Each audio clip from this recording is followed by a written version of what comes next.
السلام علیکم ویورز، بسم اللہ الرحمن الرحیم۔ جماعت دہم کی اردو کی کتاب کے سبق علی بخش کا خلاصہ ہم پڑھ رہے ہیں۔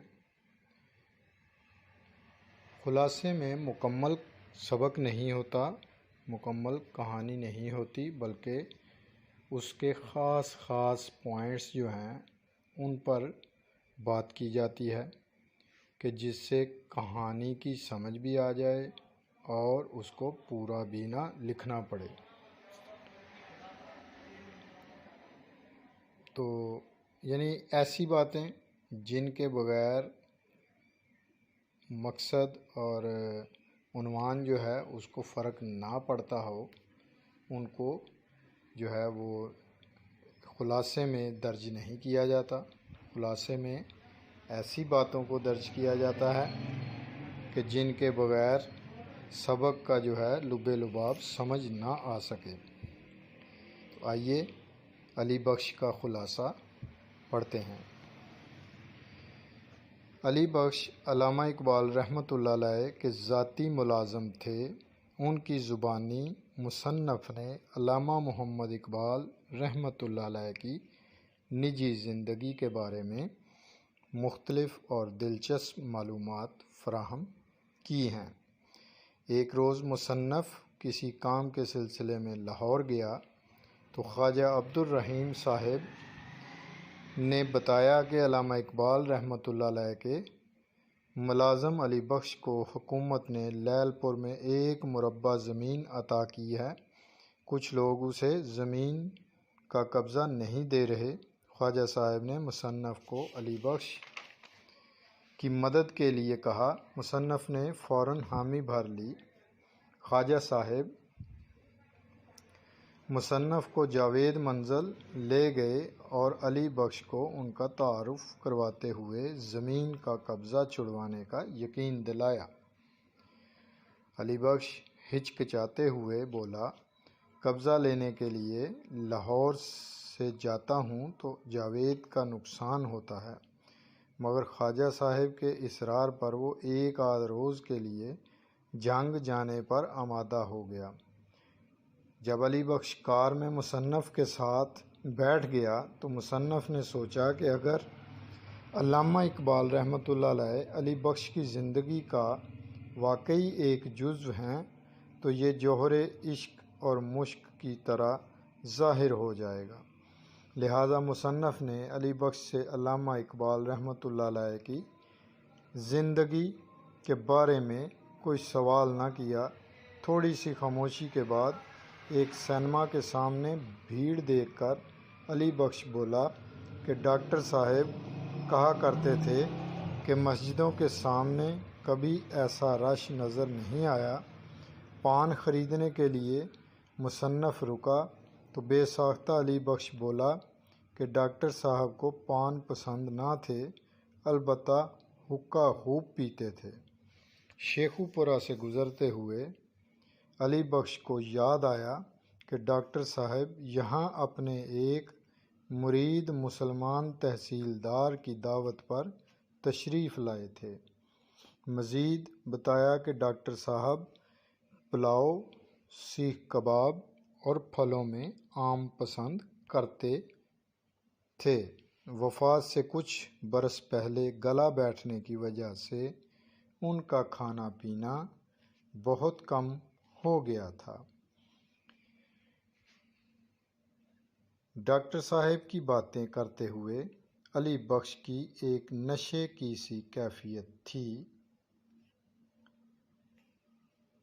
وہ روحانی تسکین حاصل کرنے کے لیے اپنے مرکز کے گرد گھوم رہا تھا۔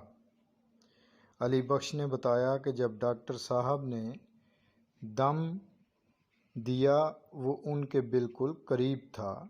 صبح سویرے انہیں فروٹ سیلڈ پلایا اور کہا کہ اب آپ کی طبیعت بحال ہو جائے گی۔ 5:10 پر ان کی آنکھوں میں تیز اور نیلی چمک آئی، زبان سے اللہ ہی اللہ کا ورد ہوا علی بخش نے ان کا سر اپنے سینے پر رکھ کر جھنجھوڑا مگر وہ رخصت ہو گئے۔ علی بخش نے مزید بتایا کہ علامہ اقبال رحمۃ اللہ علیہ اسے اپنے کمرے کے نزدیک سلاتے، رات کو وہ 2:30 بجے اٹھتے، وضو کر کے نماز پڑھتے، نماز کے بعد دیر تک سجدے میں پڑے رہتے، پھر بستر پر آ لیٹتے، میں حقہ تازہ کر کے لاتا، وہ 1-2 کش لگاتے، کبھی سو جاتے، کبھی صبح تک۔ ڈاکٹر صاحب کی عجیب بات یہ تھی کہ کبھی کبھار رات کو سوتے میں ایک جھٹکا لگتا تو مجھے بلاتے، میں ان کی ہدایت کے مطابق گردن کی پچھلی رگوں اور پٹھوں کو زور سے دباتا۔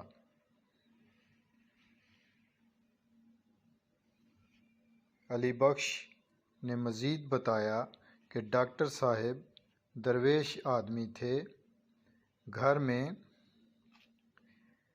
گھر کا خرچ میرے ذمہ تھا، میں کفایت سے کام لیتا تھا، اکثر سفر کے دوران میں روٹی مہنگی ہونے کی وجہ سے کھانا نہ کھاتا تو ڈاکٹر صاحب ناراض ہو جاتے اور کہتے کہ ایسے بھوکے نہ رہا کرو، وقت کی ضرورت کے مطابق چلنا چاہیے۔